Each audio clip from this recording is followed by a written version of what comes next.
Military Broadcast Radio, the station that's giving veterans a voice. Find us on the web at mbradio.us. This entire military is one cohesive, dedicated force. And the threats to our nations, they don't sleep. They're watching our every move. Iran, Russia, China, North Korea, ISIS, Al-Qaeda. They may be watching this right now. Our military should not be mistaken for a cable news gab-fed show. We don't care what you look like.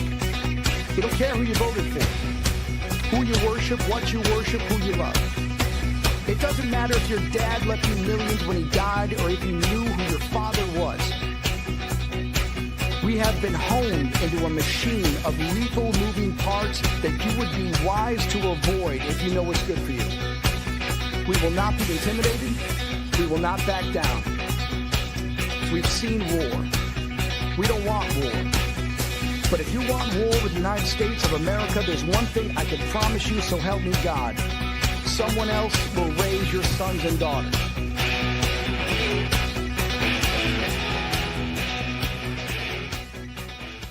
Opinions expressed in this program are those of the speakers and do not necessarily reflect the views or positions of any entities they represent.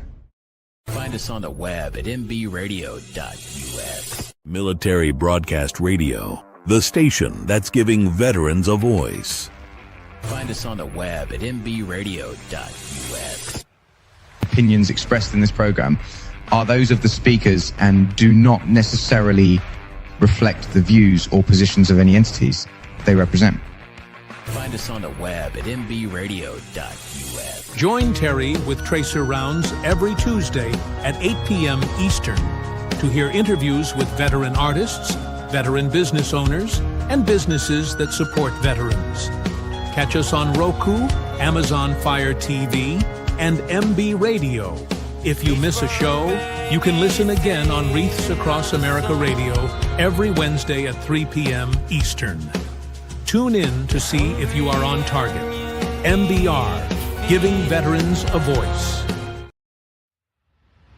The interview of the week is brought to you by Jersey Mike's, a sub above.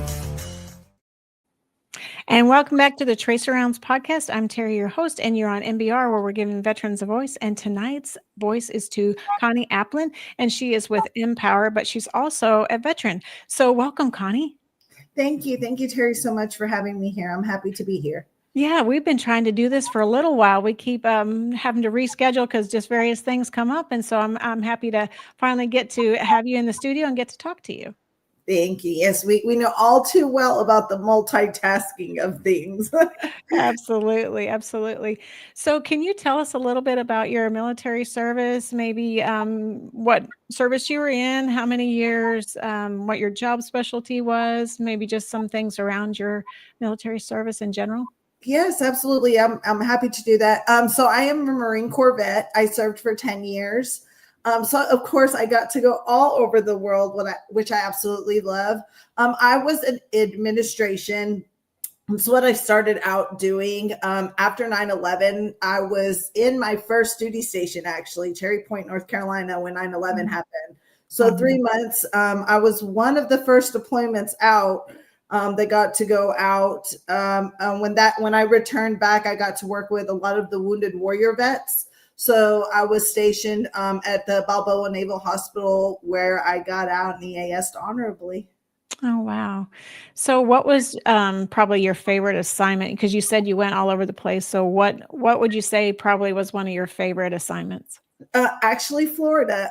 I got to do, and a lot of Marines don't get to do Florida. I was stationed at the JRB, so Joint Reserve Base, the Air Force Base out there at MacDill Air Force Base. So that was one of my favorite ones. The beach, the nice weather. It's very competitive with the California Marines, but definitely one of my favorites. Yeah, definitely. I was assigned to Southcom in Miami, so I know exactly what you're talking about. I enjoyed going there because I was a reservist and I retired in December. And so for 5 years, I went out to Florida to do all my battle assemblies. And so I really looked forward to that trip. And this was the first year I didn't get to go, and I was a little sad. Yes. Oh. So you said you served 10 years on active duty. So what did you do after you came out of the military? So after I got out of the military, I had two very young children at the time. So I was a stay-at-home mom for a little bit. I moved back home to Texas, where I am initially at right now, and happened to meet an Air Force friend of mine, still a really, really one of my best friends. And she was a recruiter. And she goes, look, I know you did admin. You know all this knowledge. We'd love to have you. So I kind of got into the recruiting background of things, the recruiting background of helping people with job placements. I've been doing that since 2019, about 2019, not to give away my age, but around that time frame. I loved it. I've worked with veterans and assisting them with, transitioning those transferable skills from the military side of things to the civilian side of things. That translation, I'm sure that you're aware of that a lot of veterans to this day struggle with how to properly translate their stuff. I worked for various nonprofits. I'm still in the nonprofit sector, assisting veterans, not only veterans, but young adults as well. But I've been doing that recruiting aspect, career development piece ever since I got out. Oh, wow.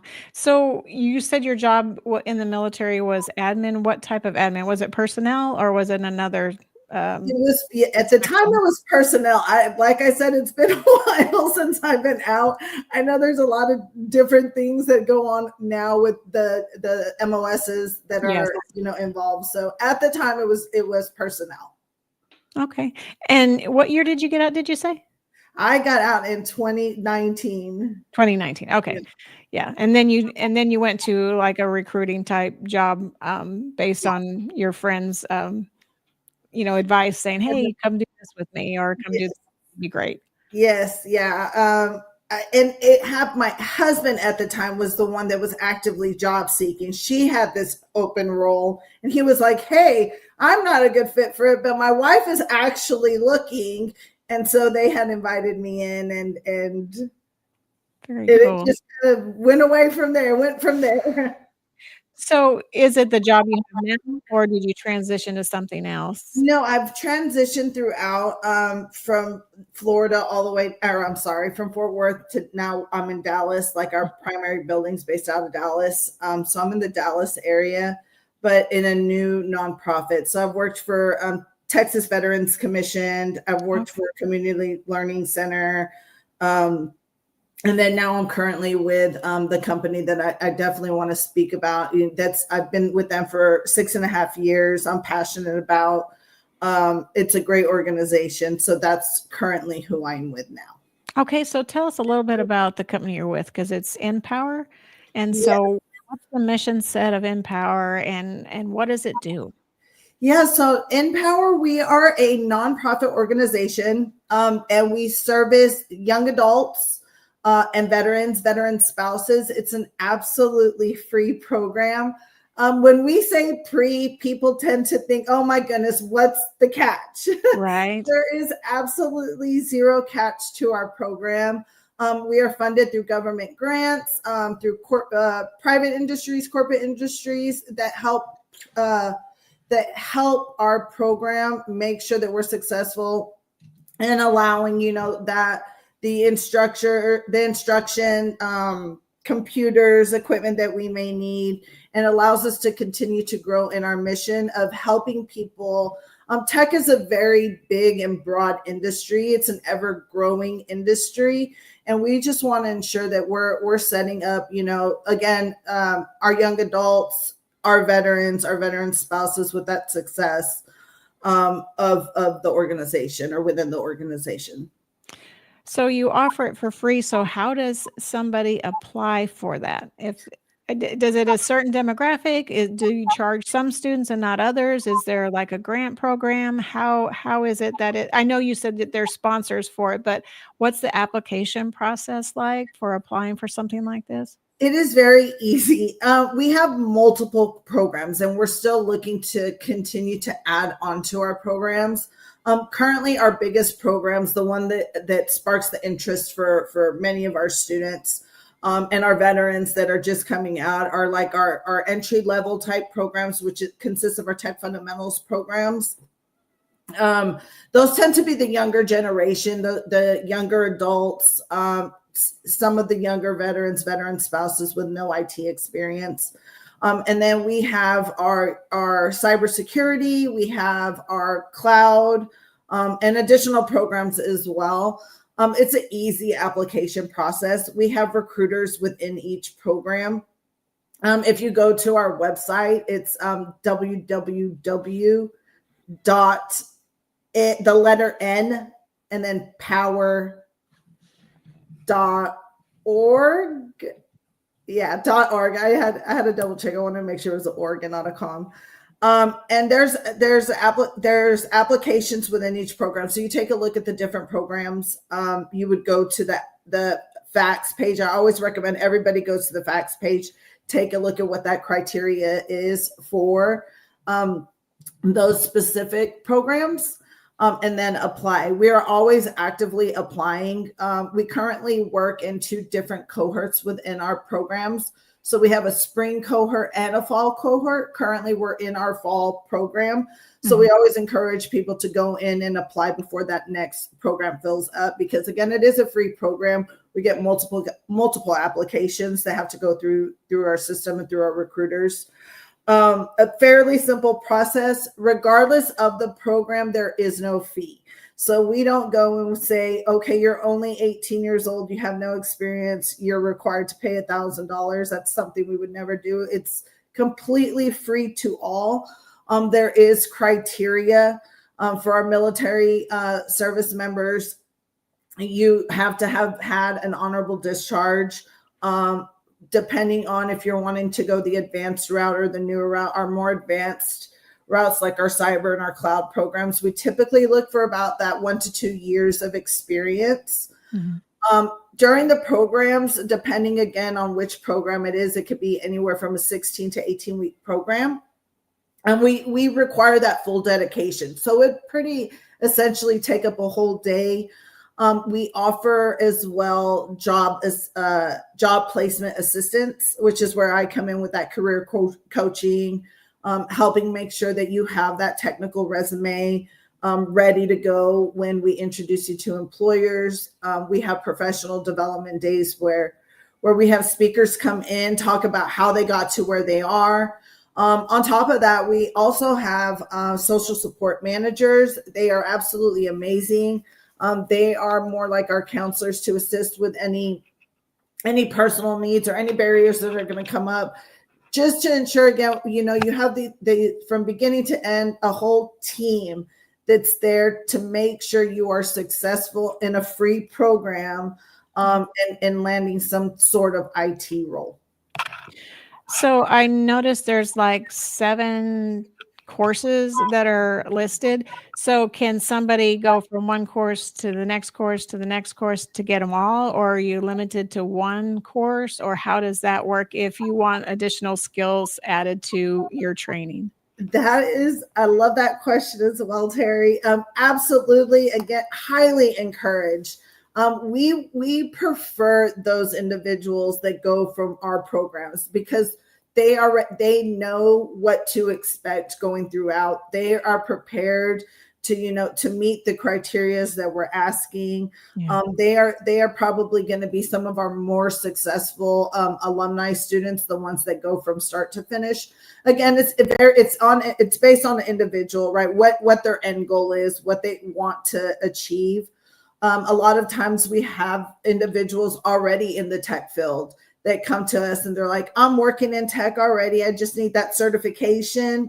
Yeah. We work with those individuals as well. We always do want to see that advancement, but if they want to go from, all the programs, let me rephrase that. They can go through as many programs depending on like that pathway that they start to finish.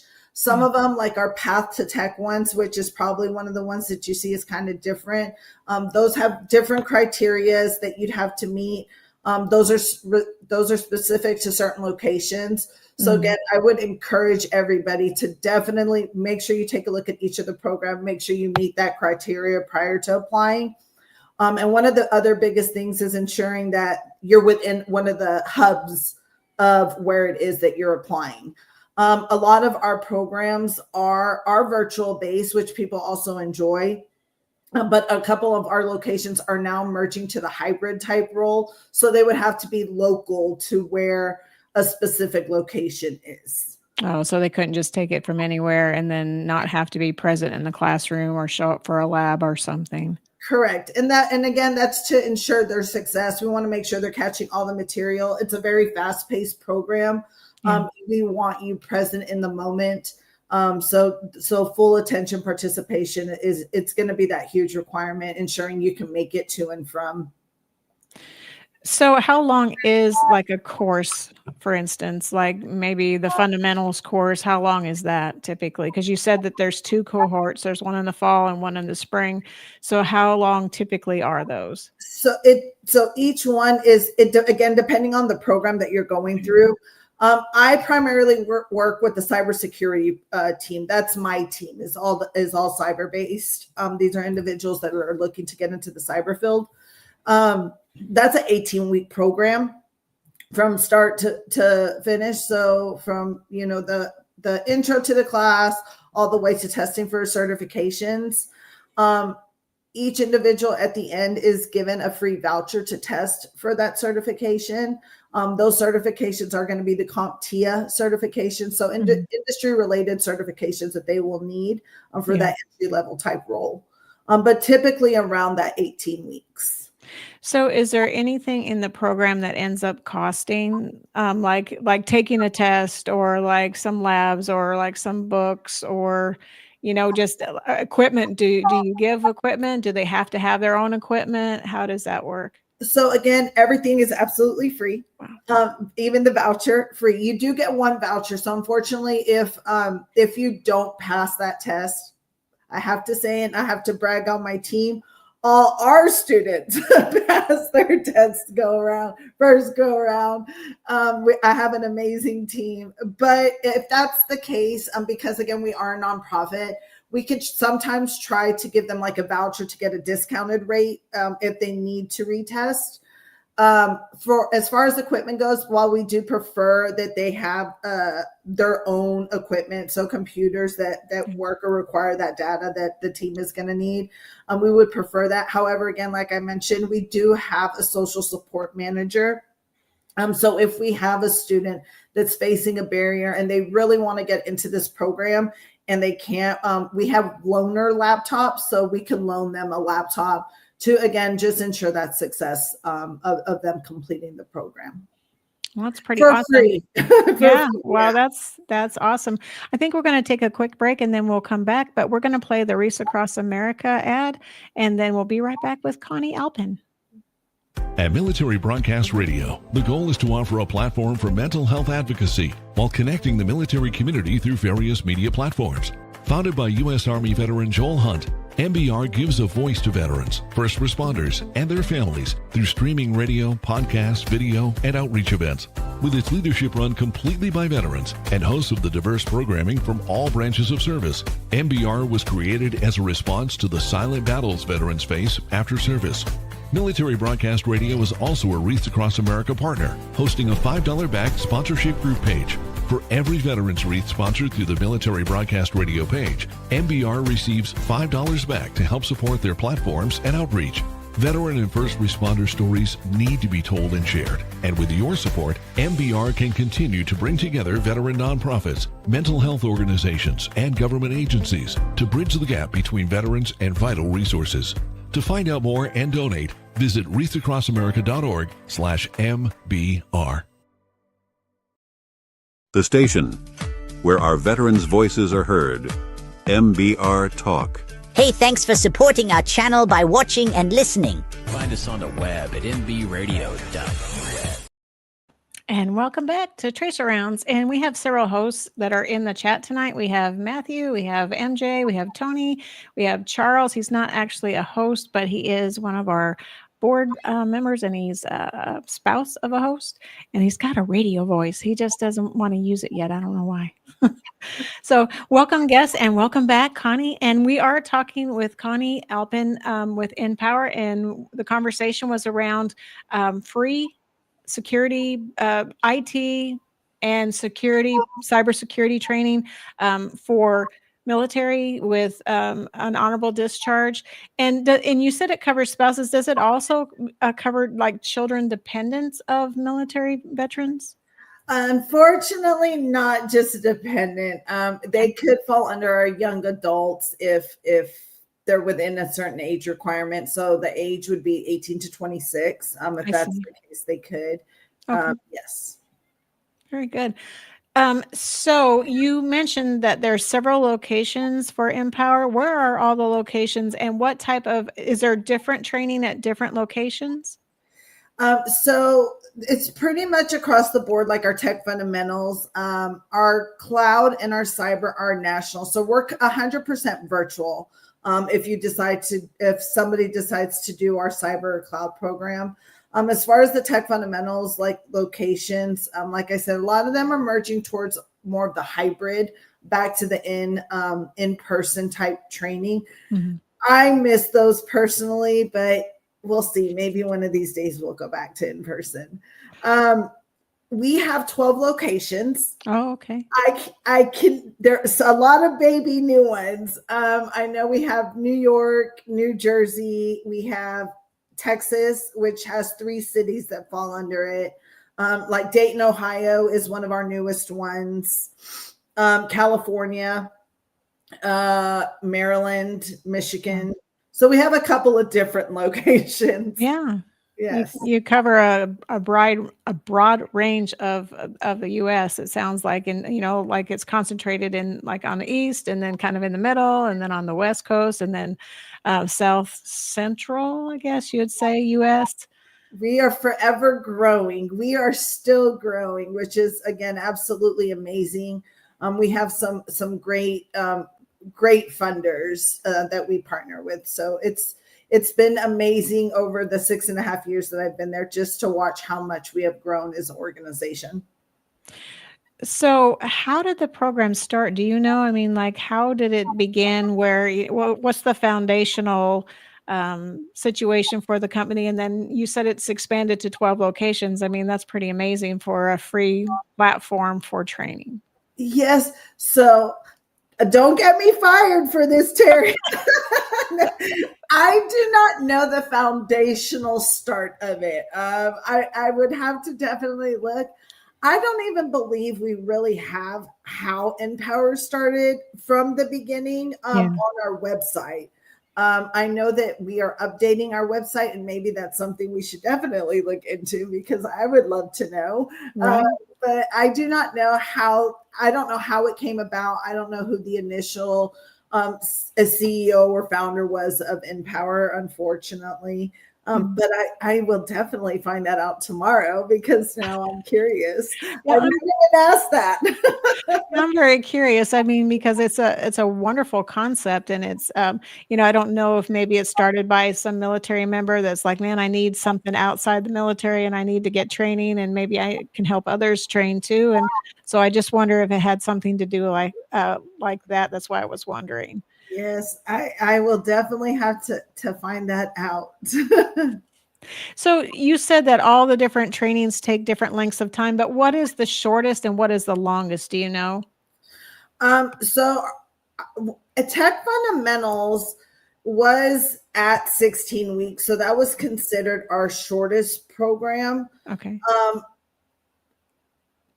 At the time. I know that, again, technology is forever growing. It's one of those fields that you're always learning. We tried as an organization to adapt to what the market is requiring. So we've made some adjustments as far as like lengths and materials, adding those additional programs that we're now offering. So I don't know which would be the shortest right now.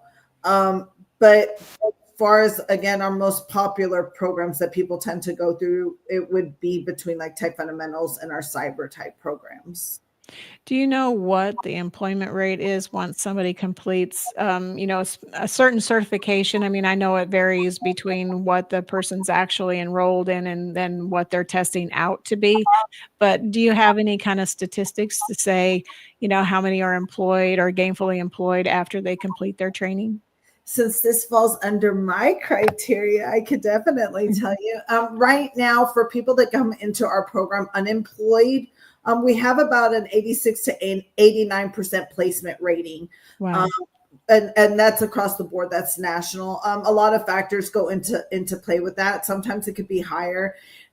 We always tell our students, or I always tell my students to come in through the program, that you get what you give out of the program. Right. So as long as you're trusting the process, something that we try to teach all the time, you definitely got to trust the process. You have to trust me. You have to trust my team.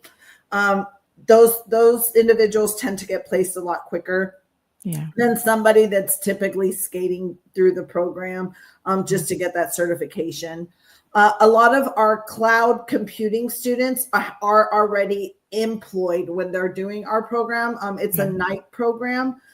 So their placement tends to be a lot higher. It's in that 96, 97 placement rate because they're already working and just looking for that advancement or continuous growth within their company to allow that additional, increase in salary that they're looking for. That makes sense. So you brought up a good point. So is most of the training during the day and then only some classes are offered at night? They're probably the more advanced classes that somebody would, like you say, or be working and they have a daytime job and they need to do it. So then the training's in the evening. So our cloud computing is our only night program. However, we have had a lot of students that are interested in night classes. That's something that the organization is aware of. That's something that we've discussed when we are talking about it. But as of right now, our cloud computing is only a night program. It's a very intense course. And they meet like for 3 or 4 days out of the week. Very fast paced. For our all our other programs, it's a Monday through Friday, 9 a.m. Central Time to 1 p.m. Central Time. So it's a lot harder, that work school balance for people. So we want people that we want individuals, regardless of their veteran status or not. We want anybody from the young adults, the spouses, to be able to dedicate their time to their studies and to getting that certification. So it's a longer period through the day. But again, however, that is something the organization is aware of and something that we're looking to do. Our Tech Fundamentals program, so that very entry level program, has the AM and like an afternoon class. So it's theirs is like 9 to 1 and then 1 or 2 to 5, I believe, when they're done, or 4 or 5 when that one is done. Again, we're looking for individuals that can if they're working. We understand in today's economy, people need the income. So it could be very hard to balance. These are factors that we look at when we're recruiting, when you come through me as a placement manager or a business development manager, and I'm talking to the students, because we definitely don't want to overwhelm.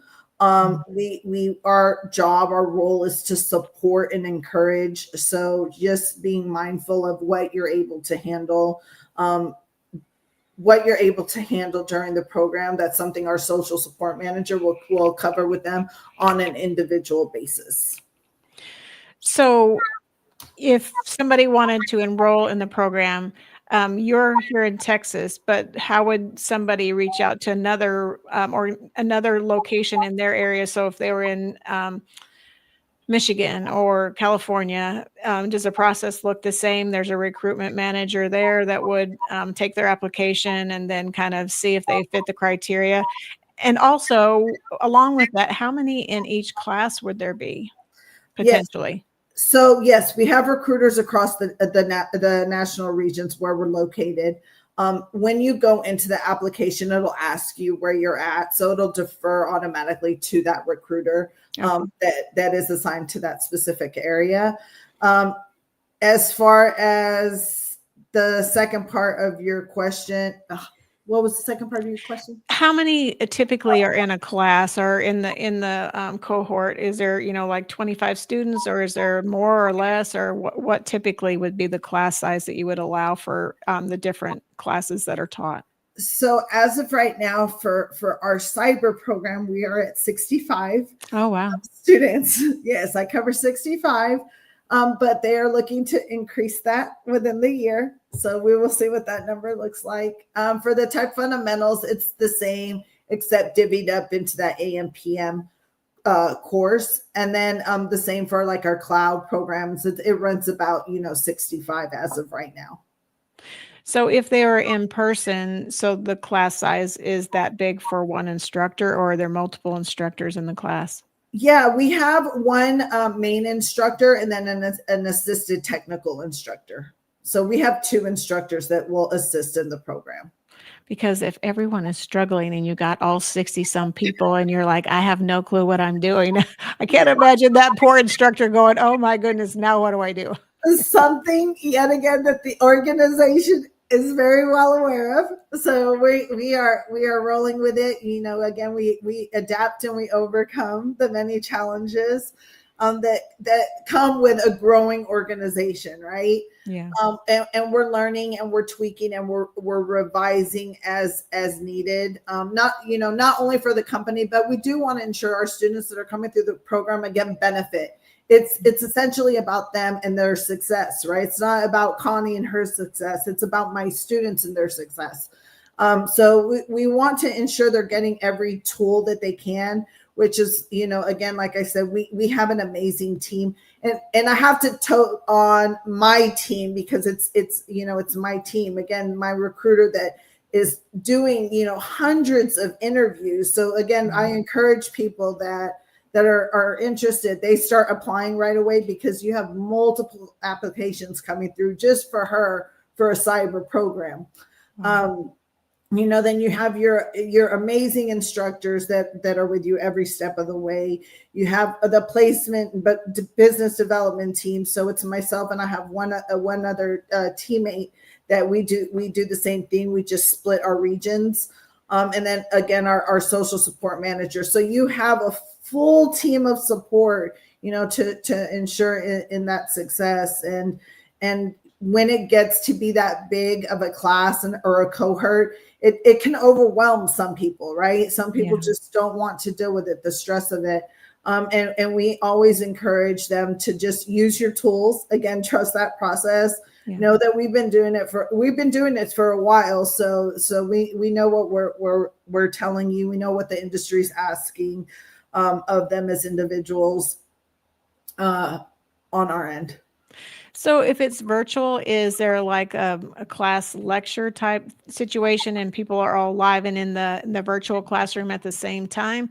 Or is it that you work on projects and then you have due dates to turn things in? So is it kind of work at your own pace, or is it more like you're working together and everything's due at the same time for that class, like because it's live and the instructor's in front of you? Or how does that typically go with those online classes? Yeah, so it's kind of a mixture of everything that you said.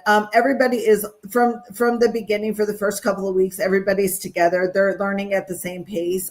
Usually around like week 4 and 5, that's when our instructors know who's kind of falling behind, who's tending to struggle, who's going to need that additional support. They always offer tutoring on those Friday days. So people that need that additional help, they'll just have them come in on Fridays to kind of play catch up. It's really depending on, where they're at during that 18 weeks on how things will go. Sometimes they'll put them into breakout rooms, have them discuss what was talked about within the week. On Thursdays, every Thursday, regardless of what class or what program they decide to do, it's dedicated to professional development days.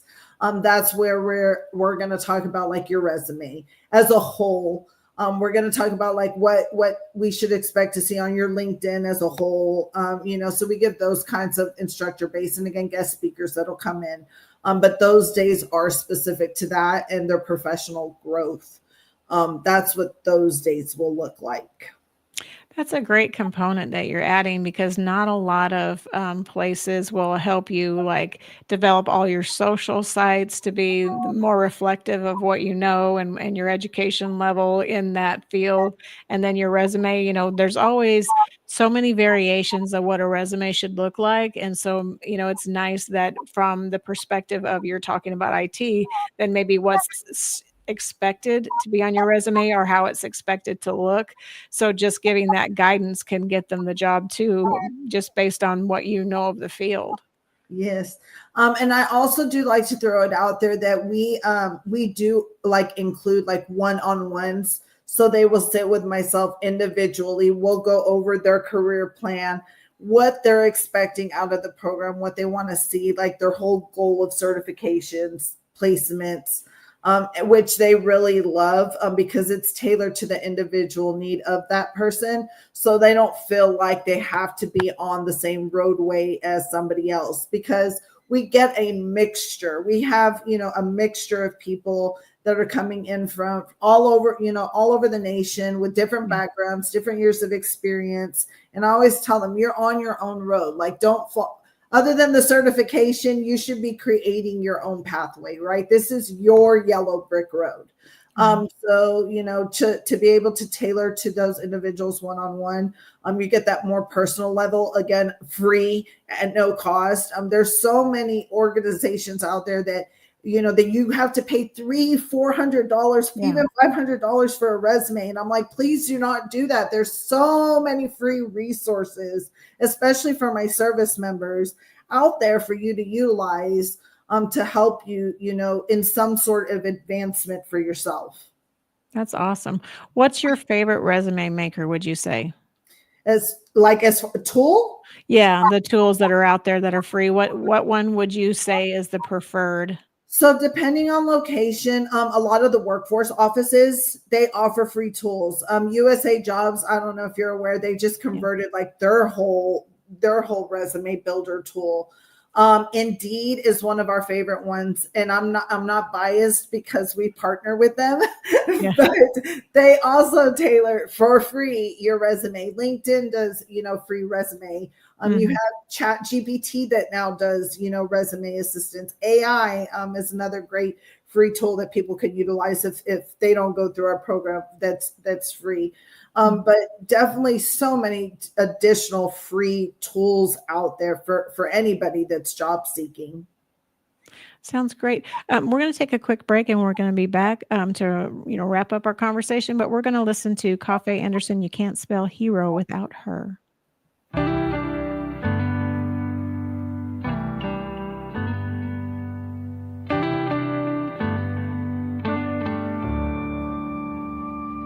Signed up to fight for freedom.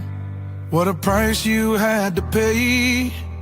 Picture in her helmet, missing family every day. Your Lady Liberty, dressed like G.I. Jane. Some scars we'll never see. She will never be the same. She's a mother, she's a daughter, she's a sister and a friend. Standing tall in that uniform until the very end. When Uncle Sam called, she signed that line to serve. 'Cause you can't spell hero without her.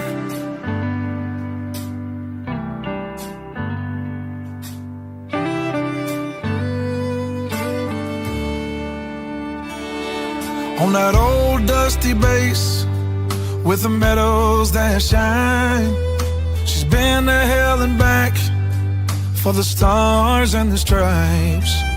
Your Lady Liberty, dressed like G.I. Jane, and some scars we'll never see, and she will never be the same. She's a mother, she's a daughter, she's a sister and a friend. Stand standing tall in that uniform until the very end. When Uncle Sam called, she signed that line to serve, 'cause you can't spell hero without her. Yeah, yes.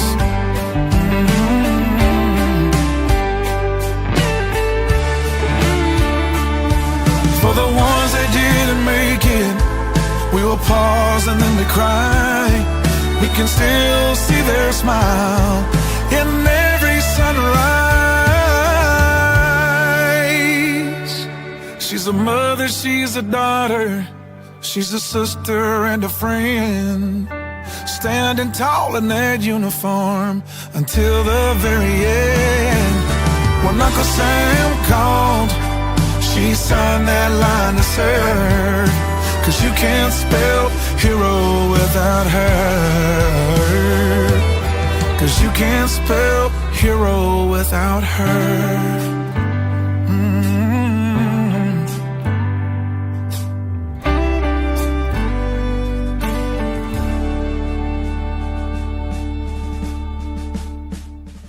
The station where our veterans' voices are heard. MBR Talk. Hey, thanks for supporting our channel by watching and listening. Find us on the web at mbradio.us. And we're back on the Tracer Rounds podcast, and I am with Connie, and she is with Empower, and we have been talking about free cyber, free IT training. It's amazing. I can hardly believe it. I mean, I think that's the most amazing thing, because I know those jobs in particular are jobs that are going to just keep always employed. There's always going to be a need there for IT wherever we go, and even more so into the future. So those jobs, what you're training for now, are really going to translate and really going to pay some big dividends back for the training for those that are going through the program, wouldn't you say? Absolutely. Absolutely. Yeah, I think, if somebody were to come to me and say, well, what job field should I go into? I'm like, IT, like, do that, because you're always going to be employed, and those jobs, depending upon your credentialing, they pay well too. I mean, will they give you some headache too? Probably, because they're like, somebody calls you, you're at the IT desk, and they say, my computer's not working. Well, what's it not doing? Well, it won't turn on. Did you plug it in? Did you reboot? Those are always the questions that they have to ask first. Is it plugged in? Yes, but love it. Love the technical stuff. And we were joking about this earlier too, as well, that when I was having my mic issues, I tell everybody, I'm like, you all are the tech people. I'm not the tech people. So it's definitely great. It's amazing. I absolutely love it. I love to see people that are coming from different fields. We've had dog walkers, that come into our program and are doing so successful now, and to see where they've started from to where they are now, it makes me so happy to see that accomplishment. I always tell them, don't forget about the little people. Right. When you're a big CFO or C Yes. something, or a C-suite of IT somewhere, remember the little guys. Yes, absolutely. We're always, our alumni are our biggest supporters. I always invite them back to speak, in our program, and let them know, because again, it can be very scary, and not just, for tech, transferable jobs can be scary. Moving from one field to another is scary. And, having the confidence to be able to do it, utilizing the tools of that full support, it's just such a blessing to me to see them. I had a student call me like a couple months ago in tears. He had just got out of the Army. He was motor T, so no tech background.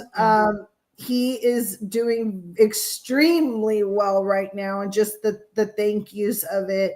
It's amazing. So how many would you say of your students are veterans? Is it like more than 50%? Is it less than? And do you actively recruit out of like where somebody would be ETSing? Would you like have somebody at those retirement ATAPs um, uh, classes to kind of tell them about this program? Yeah, so that's great. So when Texas first launched, we only serviced veterans and veteran spouses. Again, after COVID, we kind of grew with things and started taking young adults, but we primarily only serviced veterans and veteran spouses. We do now have what's called our skill bridge program. It's still cybersecurity, but it's only for service members that are transitioning out of the military. So they're in that process of that transition into the civilian sector, government sector. They could go through our program as well. They get their only focus is for veterans. As far as for my program now, it's kind of a mixture. It depends on the cohort. Sometimes it's a predominantly veteran cohort. Sometimes it's about 50% of veterans, veteran spouses, young adults. So it could be a mixture at the time, but our Skill Bridge program is primarily for those that are transitioning out. I see. So I'm trying to figure out how you get the word out about this because I had never heard it till I met you. So I'm like, how in the world do we let people know about this wonderful opportunity that you have on this platform to train and to get people certified in different IT skills? And so, I really want to send your message out because it's amazing. Yeah, so a lot of the VAs, I know the VA in Dallas promotes us wonderfully. So we do partner with the VA here in Dallas. I encourage people to connect with me on LinkedIn if they don't. So it's just my first and my last name. I talk about the program all the time. But again, like those alumni, right? Our alumni share the word with everybody. They talk about it when people are looking, to try to get into the field. It can be very expensive to go out and get a certification, right? Yes. And again, in the economy that we're currently living in, a lot of people can't afford that. It's just not a necessity for them. Word of mouth, me coming onto the program, talking about it, which I'm so grateful for, and allowing me to share about our program is one way to spread the word to the people that are listening or the individuals that are listening, just to go out and talk about it. If you hear about anybody like, I heard this about tech, or I'm kind of thinking about getting into tech, referring them to our program. I always try to find a way to throw Empower out there. To talk about it, because again, it's free. It's absolutely everything is free. You don't have to stress about that at all. The cost of the program. So just that word of mouth, advocating, when we talk about the program is always encouraged. And you said there's a application criteria that someone would have to meet. What would be some of the criteria that might, either sway someone to want to apply or not to apply? Is there something that would automatically kind of disqualify someone from applying? Not necessarily disqualify. We always encourage everybody to apply regardless, right? Just have that leap of faith. For any of our non-veterans, again, it has to be that 18 to 26 age range. So sometimes we're out of that age range and they may not be able to apply if they're not a veteran. That honorable discharge, anything other than a dishonorable will qualify a veteran for our program. And then for the military spouses, you would just have to provide a marriage certificate. Not really. One of the things that we see that would typically discourage somebody would be more like our advanced programs, because we do look for some sort of experience. Just because it's such an advanced field. So having that 1 to 2 experience, it's could be intimidating for an individual that's just getting into the field. We always encourage them to apply to the Tech Fundamentals program, where that's not a requirement. That way they could get their foot in the door, and then, like we discussed earlier, go from that program to program to program, showing that growth. Yeah, that's pretty amazing. And so it sounds like it's pretty easy to apply. And do you have to have any kind of like tax returns? Do you have to, show any kind of income? There's no qualifiers like that, right? So no tax returns. We do ask if you're employed, your income, because we primarily service like people that are unemployed. So if you're coming in with a job that is making like $160,000, it's going to be a little bit harder, right? Because you're making really good money. So we're going to want to know why you're trying to get into our program. Yeah. Not necessarily a deal breaker, right? We get things that happen. There's a lot of factors that come to the recruiting. So we have the recruiter that does an initial tech, like a tech assessment, a placement assessment, just to kind of see where they're at with everything. We have our social support manager that goes in and also interviews them just to make sure that they're mentally capable of completing the program. Again, it could be a strenuous program. You're balancing work life.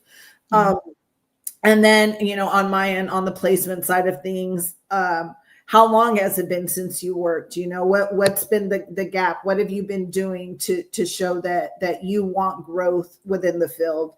Are some of the things that we look for when we're recruiting and when we're accepting people into the program. And do you have to write an essay to get in? You used to. Really? Not anymore. Yeah, you used to. Not anymore. We don't require it anymore. I mean, if you want to write an essay, I guess you're more than welcome to submit it to one of us. Right. That's not going to be a requirement.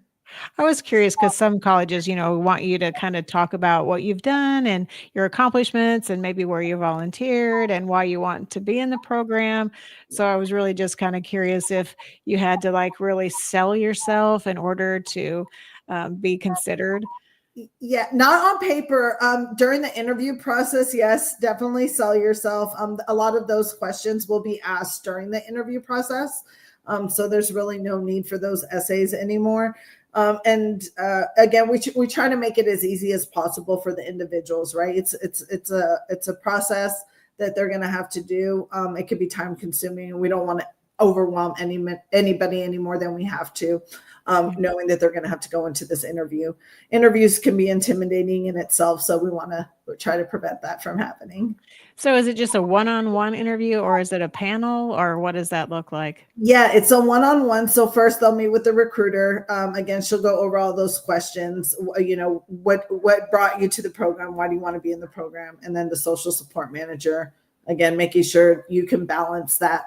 The classroom, if you're working, work life or family, making sure you're not being overwhelmed. We get a lot of college students that do come through the program as well. And when you're a full-time student trying to do a full-time classroom, it could be overwhelming. Not necessarily for everybody, but she wants to ensure that mentally you're able to, as an individual, be prepared for what's to come. Well, it's good that you do that because, some people get into a program and think, oh, no, I got this. And they don't consider the time constraints. They don't consider the other things they have to do in their daily lives, normally besides adding studying on top of it. So it's really good that you're looking out for their well-being and their balance of work life, because that's so important, because if you don't have it, you will be struggling and you will be very frustrated and you won't do as well as you could have done had you had, that balance in place before you got started. Yep, So I think that's really a positive thing that you're doing, So I wonder, do you often go out and talk to VFWs and places like that? I realize that some of them are older, but we've got a new generation of, retirees out of the military, or just people that have gotten out in general. So a new era of veterans. So they're younger and they're still looking for what's next for them in some cases. So do you try to recruit from those places, at Legion, the VFWs, or other veteran organizations? So we, for myself personally, I am going to start going to the VROC. We have a Veterans Resource Center in Rowlett, in Rowlett. We do a lot of hiring events across the nation, a lot of like the military events. So other placement managers or business development managers will go out to like those hiring events, red, white, and use, and talk to them. Unfortunately, my VFW shut down. I was extremely sad. So I don't have a local VFW to be able to go out and do that. But on Facebook, a lot of the veteran organizations and pages, anytime we're recruiting, I'll go out and post, hey, we're recruiting. If you're interested, start applying, because it's a lot of people already, applying for the next cohorts. The American Legions, I have not been to the American Legions yet. Again, I'm not in an area that we have one locally. I'm not to say that our other business development managers and placement managers don't attend those. We are always looking for events that involve, getting the word out there to the veteran community. So we're always trying to do that. So we are aware of those organizations. Yeah, that's really a good place, I think, to, really recruit, because not only would you like maybe somebody is not of the age they want to do it, but they know somebody else that is. They have connections, and those connections lead to other connections. And so, if you tell one veteran, you probably have told all of them, because they're going to start talking. So, It's true. Yeah, I'm in a DFW Devil Dog group, and it's all about networking for us. So they know who to come to for technical stuff, and vice versa. I know where to go. So definitely all about networking in the veteran community, which I absolutely love. Yeah, definitely. Because we met at DFW National Cemetery when we were picking up flags, I believe. Yeah, and then there was, and the cemetery was actually getting a check from I just forgot what the name of it is. The DFW Devil Dogs and the VA, or not VA, the VFW in Arlington, and it was another party. I can't remember who the third party was. Yeah, it's something lucky. I just forgot. It's something lucky. Anyway, but yeah, so that's how we met, and that's how you introduced yourself to me, and that's how I'm finding out about your organization. So I'm really glad you reached out so that we could get the word out to more people. Yes. And I plan to share it and spread it. And I promise to spell your name right next time. Sorry about the misspelling. I'm just going to say it was me in the middle of the night. That's all I'm going to say. So, so I apologize for that. But is there anything that I didn't ask you that you want to just tell our audience, or just talk about for your military service, or about Empower, or just about anything in general? Is there something you'd like to just leave the audience with? I get it, and I relate, and I know the fear of, again, that transition from military life to civilian life, not knowing what's going on. I would just encourage everybody to, to network, just to talk to your peers, trust what's going on, trust yourself, come up with a plan for yourself, follow it, and use your tools, right? I just encourage everybody, so many tools out there, to use them. Reach out to me if you need to. And, that's really it. So how would they reach out to you? On LinkedIn, or is there somewhere on Empower they could reach you? What would be the best way for them to reach you? Reach out to me on LinkedIn. I'm always on my LinkedIn. I'm always networking. I have a big mouth, like Terry said. I went out. No, not a big mouth. We just met because you just came up and said, "What do you do?" And I am a social butterfly, is what my husband says. I will talk to everybody.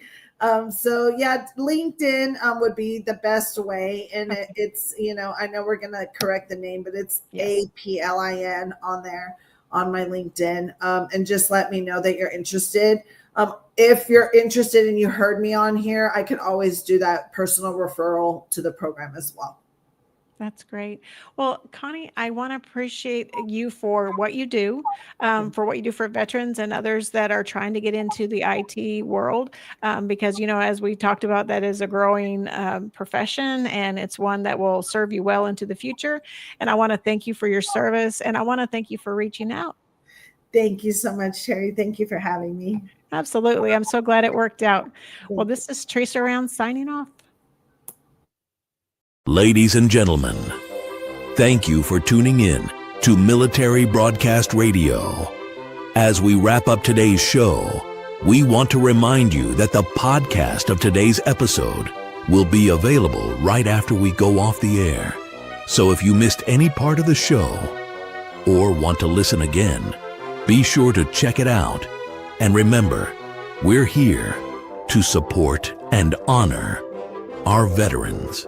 Your stories and experiences matter, and we are committed to giving you a platform to to share them. That's right. We're here to give our veterans a voice. So don't forget to catch the podcast and stay connected with us. Giving our veterans a voice.